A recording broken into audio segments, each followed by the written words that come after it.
అందరికీ ప్రభువైన యేసుక్రీస్తు వారి పేరిట వందనాలండి. అందరూ బాగున్నారా? ఓకే అండి. ఇంతవరకు మరి నడిపించినటువంటి సోదరుడు సత్యకు ప్రత్యేకమైన వందనాలు తెలియజేస్తున్నాను. దేవుని యొక్క వాక్యాన్ని కొద్ది నిమిషాలు మనం ధ్యానం చేద్దాం. ప్రియమైన దేవుని పిల్లరా, మనం కొన్ని వారాలుగా తిమోతికి రాసినటువంటి 2వ పత్రిక 3వ అధ్యాయం మొదటి 2 వచనాల్లో ఉన్నటువంటి మాటలు మనం ధ్యానిస్తూ ఉన్నాం. ఈరోజు కూడా ఒకసారి ఆ వాక్యాన్ని చదివి కొంచెం ముందుకు ఈరోజు ఆలోచించేద్దాం. తిమోతి రాసిన 2వ పత్రిక 3వ అధ్యాయము మొదటి 2 వచనాలు. అంత్య దినములలో అపాయకరమైన కాలములు వచ్చినని తెలుసుకొనుము. ఏలయనగా మనుషులు స్వార్థప్రియులు, ధనాపేక్షులు, బెంకములాడువారు, అహంకారులు, దోషకులు, తల్లిదండ్రులకు అవిధేయులు, కృతజ్ఞత లేనివారు, అపవిత్రులు, అనురాగరహితులు, అతిద్వేషులు, అపవాదకులు, అజితేంద్రియులు, క్రూరులు, సజ్జన ద్వేషులు, ద్రోహులు, మూర్ఖులు, గర్వాంధులు, దేవుని కంటే సుఖానుభవం ఎక్కువగా ప్రేమించేవారు. ప్రార్థన చేసుకుందాం. పరిశుద్ధుడా, ప్రేమగల తండ్రి, మీ ఘనమైన నామమునకు స్తోత్రాలు. నీ కుమారుడు మా రక్షకుడైన క్రీస్తు వారి ద్వారా మమ్మల్ని ఎంతగానో ప్రేమించి ఈ లోకములో శాపములో పాపములో ఉన్నటువంటి మమ్మలను పడి చెల్లినటువంటి మమ్మలను ప్రేమించి తండ్రి, ఈ లోకాన్నించి పాపాన్నించి శాపాన్నించి మమ్మల్ని విడిపించి నీ కుమారుడైనటువంటి క్రీస్తు రక్తములో మా ప్రతి పాప డాగును కడిగి పవిత్రపరిచి నీ యొక్క రాజ్య నివాసులుగా ఏర్పాటు చేసుకుని నీ కుమారుడైనటువంటి క్రీస్తు ప్రభు వారి యొక్క సంఘముగా ఏర్పాటు చేసుకున్న నీ కృపకై స్తోత్రాలు చెల్లిస్తున్నాను తండ్రి. మీ కుమారుని సంఘముగా మేము ఈరోజు ఇలా సమావేశమై మా తండ్రి నీ నామాన్ని మహింపచుటకు ఇంతవరకు మరి కీర్తనలు పాడి ప్రార్థించి నీ యొక్క వాక్యాన్ని పఠనం చేసి ఉన్నాం. ఈ సమయంలో నీ యొక్క వాక్యాన్ని ధ్యానం చేయడానికి సిద్ధపడుచున్నాను తండ్రి. నీ పిల్లల ఎదుట నిలబడినటువంటి నన్ను మీరు జ్ఞాపకం చేసుకొనండి. వట్టి వాడినటువంటి నన్ను నీ శక్తి చేత, జ్ఞానము చేత, నీ ఆత్మ చేత నింపి నీ పిల్లలకు నీ మాటలు అర్థం చేయించడానికి కావలసినటువంటి సంయోచితమైన జ్ఞానం నాకు అనుగ్రహించండి. వినిచినటువంటి నీ పిల్లలను మీ స్వాధీనంలో ఉంచుకొనండి తండ్రి. ఈ చెప్పబోయేటువంటి మాటల ద్వారా మా యొక్క ఆత్మీయ స్థితిని మెరుగుపరచండి, మమ్మలను బలపరచండి. సమస్త మహిమ మీరు పొందండి తండ్రి. మరి చేరువచ్చిన ప్రతి బిడ్డను దీవించండి, ఆశీర్వదించండి. ఇంకా రావాల్సినటువంటి నీ పిల్లలను సకాలంలో తోడుకురండి తండ్రి. మరి నీ నామ మహిమార్థమే ఆరాధన కార్యక్రమం అంతా ప్రతి విషయంలో కూడా మీరే జరిగించి మీరే మహిమ పొందమని క్రీస్తు వారి పేరట ఈ ప్రార్థన సమర్పించి వేడుకుంటున్నాను మా పరలోకపు తండ్రి, ఆమెన్. ఓకే ప్రియులారా, మరి దేవుని యొక్క వాక్యాన్ని కొద్ది నిమిషాలు మనం ధ్యానం చేద్దాం. తిమోతికి రాసినటువంటి 2వ పత్రిక 3వ అధ్యాయము మరి మొదటి 2 వచనాల్లో ఈ యొక్క అంత్య దినములలో అపాయకరమైనటువంటి కాలములో ఉన్నటువంటి మనుషులు ఏ స్థితి కలిగి ఉంటారో దైవ లేఖనం చెప్తుంది. తిమోతికి అపోస్తలుడైన పౌలు ఉత్తరం రాస్తూ చెప్పినటువంటి మాటను మనం ధ్యానం చేస్తున్నాం. ఈ మాటలో 2 విషయాలు మనం ధ్యానం చేసాము. ఒకటి, అంత్యదినంలో ఉన్నటువంటి మనుషులు స్వార్థప్రియులు అనే విషయాన్ని తెలుసుకున్నాము. రెండో విషయంగా ధనాపేక్షలు అనేటువంటి విషయం మనం నేర్చుకున్నాం. గడిచినటువంటి వారు మనం ధనాపేక్ష అనేది ఎంత ప్రమాదకరమైనదో నేర్చుకున్నాము.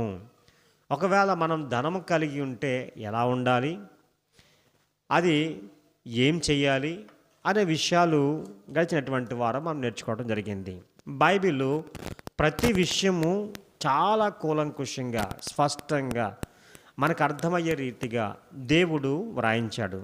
తన మనసులో ఏదీ దాచుకోకుండా ఈ భూమి మీద ఉన్నటువంటి మనుషులమైనటువంటి మనము ఎలా నడుచుకోవాలో, ఎలా జీవించాలో, మరి ముఖ్యంగా అంత్యకాలంలో ఉన్నటువంటి పరిస్థితులు ఎలా ఉంటాయో మరి మనం తెలుసుకోవాలని దేవుడు సంకల్పించి తన భక్తులైనటువంటి పౌలు ద్వారా తిమోతికి ఈ విషయాన్ని చెప్తూ నేడున్నటువంటి స్థానిక సంఘముగా మనతో కూడా దేవుడు మాట్లాడుచూ ఉన్నాడు. కనుక రెండు విషయాలు మనకు అర్థమవునవి. నేను వాటి గురించి ఇంకా ఏమీ మాట్లాడట్లేదు. ఈరోజు రెండు విషయాలను మనం సమయాన్ని బట్టి త్వరగానే మరి దాన్ని ధ్యానం చేసుకుందాం. ఇంకో రెండు విషయాలు ఏంటంటే, ఇక్కడ వ్రాయబడినటువంటి మాటలో ఒకటి బింకములాడువారు, ధనాపేక్షల తర్వాత ఏముందండి? బింకములాడువారు. రెండోది అహంకారులు. ఈ రెండు విషయాలు బైబిల్ వీరి గురించి, అసలు బింకములాడుట అనేది ఏంటి, అసలు ఆ పదం యొక్క అర్థం ఏంటి, దీని గురించి బైబిల్ ఏమైనా చెప్పిందా? అహంకారులు అంటే ఎవరు, ఇది దీని గురించి బైబిల్ ఏం చెప్పిందో మనం ధ్యానం చేయవలసినటువంటి వారికి ఉన్నాం. ఎందుకంటే బైబిల్ ఇది మహాజ్ఞాన గ్రంథం, మహాసముద్రం. మనం కొన్నిటిని మనం తెలుసుకుంటున్నాం, కొన్ని ఇంకా తెలుసుకోవాల్సినటువంటివి ఉన్నవి. ఒక సేవకుని ద్వారా కొన్ని విషయాలు దేవుడు మనకు బయలుపరిస్తే, మరొక సేవకుని ద్వారా దేవుడు మరికొన్ని విషయాలు మనకి నేర్పిస్తూ ఉన్నాడు. కనుక ఈరోజు బింకములాడుట అనేటువంటి విషయం మనం ఆలోచించేద్దాం. బింకములాడటం అంటే, నేను డిక్షనరీకి వెళ్ళి తెలుగు డిక్షనరీలో, తెలుగు నిఘంటువులో ఈ బింకములాడుట అంటే ఏంటనేది చూస్తే అక్కడ వ్రాయబడినటువంటి రెండు విషయాలు ఏం కనిపించాయంటే, గొప్పగా చెప్పుకోవటం, తన గురించి గొప్పగా చెప్పుకోవటం.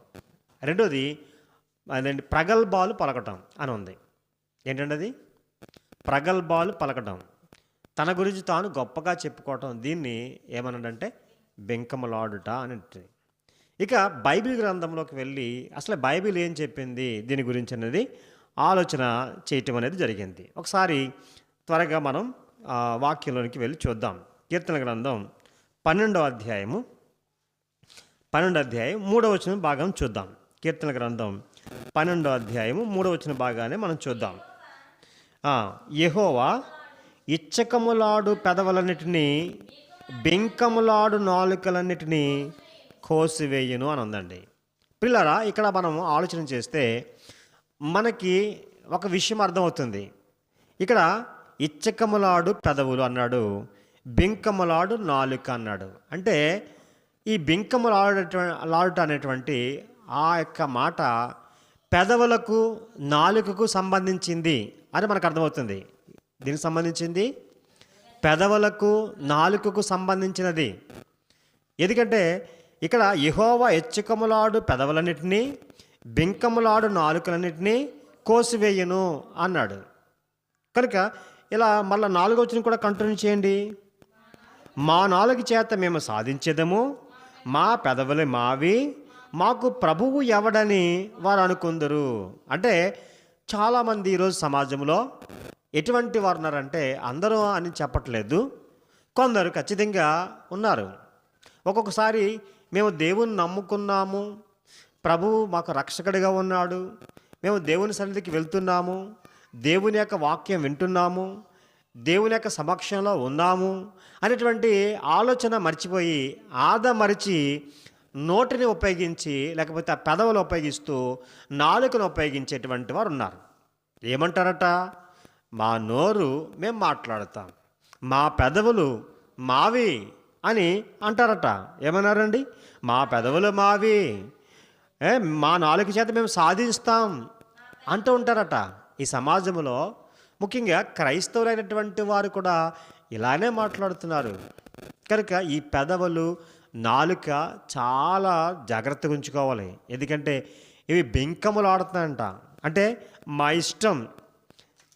ఇష్టం మేము మాట్లాడతాం, మా ఇష్టం, మా నాలుక, మా నోరు అంటూ ఉన్నారు. అవునా కదా? అవునండి. కానీ బైబిల్లోకి వెళ్తే నోరు ఎవరిచ్చారు? దేవుడిచ్చాడు. అంటే మోషేతో అంటాడు, మోషేతో ఒక మాట అంటాడు. ఒకసారి చూడండి, నిర్గమకాండం 4వ అధ్యాయం చూద్దామండి. నిర్గమకాండం 4వ అధ్యాయం 11వ వచనం చదవండి.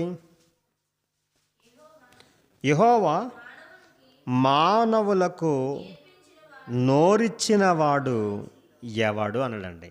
ఏమన్నాడండి? మానవులకు నోరిచ్చినవాడు ఎవడు? నెక్స్ట్, వాన్నే కానీ చెవిటి వాన్నే కానీ దృష్టిగల వాన్నే కానీ గురుడి వాన్నే కానీ పుట్టించిన వాడెవడు? యెహోవానైన నేనే కదా. అంటే నోరిచ్చింది ఎవరండి? దేవుడు. మరి నోరిచ్చినటువంటి దేవునిని ఒక్కొక్కసారి మర్చిపోతూ ఉంటాం. ఆ నోటితో ఏం చేస్తాం? మన ఇష్టం వచ్చినట్లుగా మాట్లాడుతాం. కనుక ఈ నోటిని చాలా జాగ్రత్తగా ఉంచుకోవాలి. పెదవులు, నాలుక ఈ రెండు కూడా చాలా జాగ్రత్తగా ఉంచుకోవాలి. బింకములు ఆడకూడదంట. ఏం చేయకూడదండి? బింకములు ఆడితే దేవుడు కోసేస్తాడు. చూడండి, ఇంకొక మాటను మనం చూస్తే పేతురు రాసినటువంటి మొదటి పత్రిక 3వ అధ్యాయం 10వ వచనం చదువుదాం.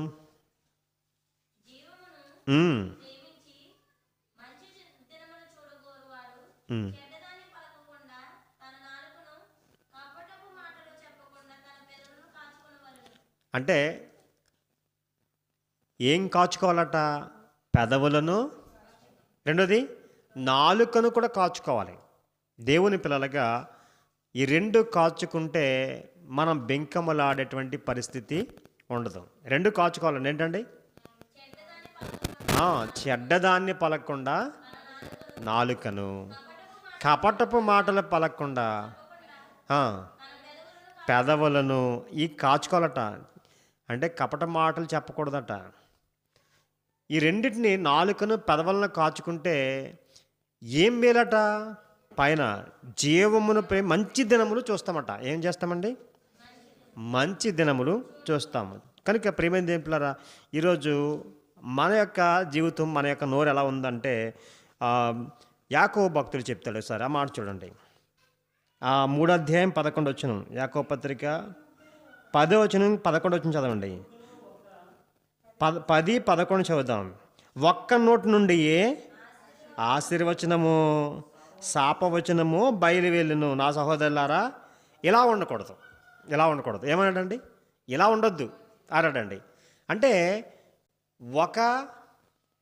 ఏమన్నాడు? ఒక్క నోటి నుంచే శాపవచనము, ఆశీర్వచనం ఉండకూడదు.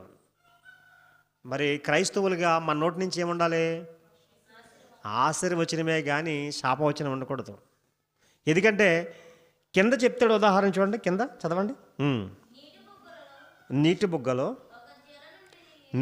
ఒక్క జల నుండియే తీయని నీరు, చేదు నీరును ఊరునా అన్నాడండి. అంటే ఇదిగో, మీరు ఆల్రెడీ చేత్తో నుయ్యులు ఉండే కాబట్టి ఒక నీటి బుగ్గ ఉంది.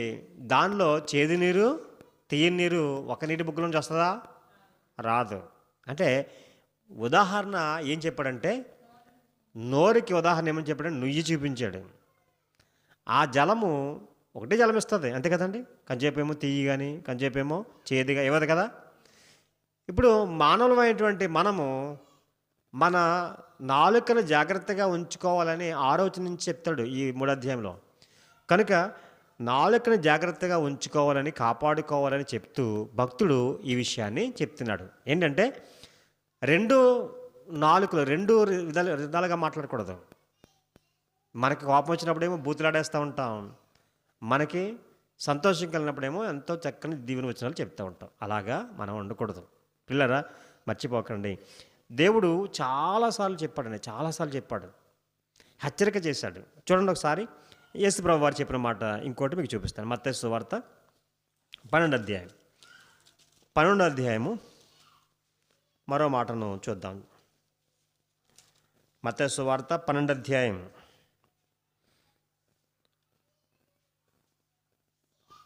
34వ వచనం. సర్పసంతానమా, మీరు చెడ్డవారై ఉండి ఎలాగూ మంచి మాటలు పలకగలరు అన్నాడండి. అంటే చెడ్డవారిగా ఉంటే మంచి మాటలు పలకలేం. అంటే మన నోరుని బట్టి మనం ఎటువంటి వారు అనేది చెప్పొచ్చు. కింద చెప్పేశాడండి. కింద మాట కూడా చదవండి. హృదయము నిండు దాన్ని బట్టి నోరు మాట్లాడును కదా అన్నాడు. నోటిని బట్టి మనం ఎటువంటి వారమో చెప్పొచ్చు అన్నాడండి. ఇంకా కిందకి చెప్తూ, సజ్జనుడు తన మంచి ధన్నిధుల నుండి సద్విషయములను తెచ్చును, దుర్జనుడు తన చెడ్డ ధన్నిధుల నుండి దుర్విషయములు తెచ్చును. అంటే మంచివాడైతే ఏం తీసుకొస్తాడు నోట్లోంచి బయటికి? మంచి విషయాలు వస్తాయి, మంచి వస్తాయండి. అదే చెడ్డవాడంటే ఏమొస్తాయి? చెడ్డ విషయాలు వస్తాయి. అంటే మన నోరు మంచో చెడో చెప్తుందట. మన నోరుని బట్టి మంచోళమో కాదో చెప్తుంది. కనుక మా నోరు మాది, మా నాలుగుతో మేము సాధిస్తాము, మా ఇష్టం, మాకు దేవుడు ఎవరు అనకండి. అంటే ప్రమాదంలో ఉన్నట్లే. ఎందుకంటే అలా ఇచ్చకములాడు బెంకములాడు నాలుకని ఏం చేస్తానన్నాడు దేవుడు? కోసేస్తానంటే అర్థం ఏంటంటే చాకట్టుకొచ్చి ఏమంటే ఇప్పుడు మేకలను కోస్తారు సార్, అలా కోయడు. అంటే నీ నోటిని స్టాప్ చేస్తాడని, నీ నాలుకకు అలా స్టాప్ చేస్తూ ఉంటాడు. చేస్తాడా? నాకు తెలిసినటువంటి సందర్భాలు నేను చూశాను కళ్ళారా. ఏమంటే ఊరంతా మాట్లాడితే వెలిగిపోయేలాగా, అందరికీ వినిపించేలాగా శబ్దం చేసేటువంటి వారు ఉన్నారు. చివరికి వారి యొక్క ఇంకా జీవితకాలం ఇంకా ఉంది, ఇంకా బ్రతికేటువంటి కాలం దేవుడిచ్చినా కానీ వాళ్ళ ఆయుష్లో ఏం చేసి తెలుసండి? నోరుని మూయించేశాడు దేవుడు. చాలా కాలం మాట్లాడడానికి లేదు, అలా మౌనంగానే ఉన్నారు, నోట్లోంచి మాట రాదు. చివరికి ఏమంటే మృత్యువుకి వెళ్ళిపోయినటువంటి ఉన్నారా లేదా? మరి మీ జీవితకాలంలో మీ యొక్క అనుభవంలో మీరు చూసారేది, కానీ మేము చూసాం. కనుక నోరు ఏమంటే మంచిదైతే ఊరు మంచిదవుతుందంట, నోరు మంచిదైతే ఊరు మంచిదవుతుందంట. కనుక ఈ బెంకములాడటం అనేది పెదవులకి నోటికి సంబంధించింది. కనుక ఈ పెదవులను నోటిని కాచుకుంటే మనము మరి బెంకములాడేటువంటి లిస్టులో నుంచి బయటపడతాం. మీకు అర్థమవుతుందా? అంటే అంత్య దినముల్లో అపాయకరమైనటువంటి కాలంలో వచ్చినాయని తెలుసుకోనండి. మనుషులు ఎలా ఉన్నారట? బెంకములాడేవారు ఉన్నారు. క్రైస్తవులుగా మనం కూడా బెంకములాడాలా? బెంకములాడేవారు ఉండొచ్చా? ఉండకూడదు. ఎందుకంటే ఈ నోటితో, ఈ పెదవులతో మనం చేసిన దాన్ని బట్టి దేవునికి లెక్క చెప్పాలంట. కింద చదవండి, ఇదే మత్తయి సువార్త 12:36. నేను మీతో చెప్పిందేమనగా, మనుషులు పలుకు వ్యర్థమైన ప్రతి మాటను గూర్చియు విమర్శ దినమున లెక్క చెప్పవలసి ఉండును. నీ మాటను బట్టి నీతిమంతుడు అని తీర్పు నొందుదువు, నీ మాటను బట్టి అపరాధివని తీర్పు పొందుతావు. కనుక మనము చాలా జాగ్రత్తగా ఉండాలి, మన నోటిని కాచుకోవాల్సినటువంటి వారంగా ఉండాలి. ఇలా నోటిని కాచుకోలేదా, ఇలా బింకములు ఆడితేనే ఉన్నామా, ప్రమాదం అని చెప్పాడు. చివరిగా ఆ మాటను మీకు చూపిస్తాను చూడండి. రోమిలకు రాసిన పత్రిక మొదటి అధ్యాయము 30 నుంచి చదవండి. మొదటి అధ్యాయం 30 నుంచి చదవండి.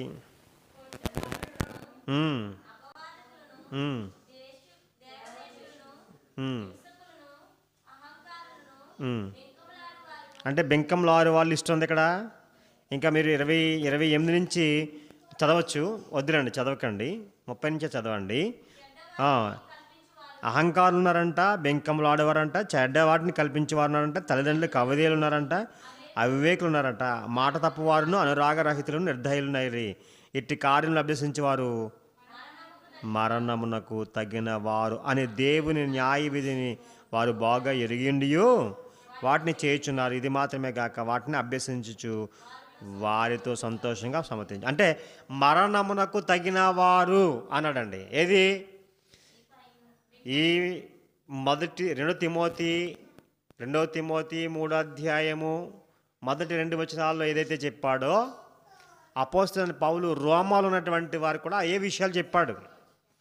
ఈ లిస్టులో ఉన్నటువంటి వారు అందరూ కూడా అక్కడ ఉంటారండి. ఆ లిస్టులో ఉన్నవారు ఇక్కడ ఉంటారు. ఈ లిస్టు ఉన్నటువంటి వారు దేనికి తగిన వారంట? మరణమునకు తగినవారు అన్న సంగతి వాళ్ళు తెలుసు. దేవుని న్యాయ విధిని బాగిరినటువంటి వారు క్రైస్తవులంటే దేవుని న్యాయ విధిని ఎరిగినటువంటి వారా కాదా? అమ్మా వింటున్నారా? దేవుని న్యాయ విధిని ఎరిగినటువంటి వారా కాదా క్రైస్తవులు? ఎరిగినటువంటి వారు. ఎన్నోసార్లు దైవ సేవకుడు నోటిని గురించి చెప్తాడు, నాలుకని గురించి చెప్తాడు, మనం ఎలా మాట్లాడి చెప్తూ ఉంటాడు. కానీ జరిగినటువంటి న్యాయ విధి జరిగినటువంటి వారు ఏం చేస్తారట? ఉమ్, వాటిని అభ్యసించి వారితో సంతోషంగా సమ్మతిస్తున్నారు. అంటే ఎవరైతే ఇలా దుర్భాషలు ఆడుతున్నారో, బెంకములు ఆడుతున్నారో వారితో కలిసి ఉంటున్నారు అని చెప్పడం జరిగింది. కనుక ప్రియమైన దేవులారా, చాలా జాగ్రత్త వహించాలి. మనం బెంకములాడే వారిగా ఉండకూడదు.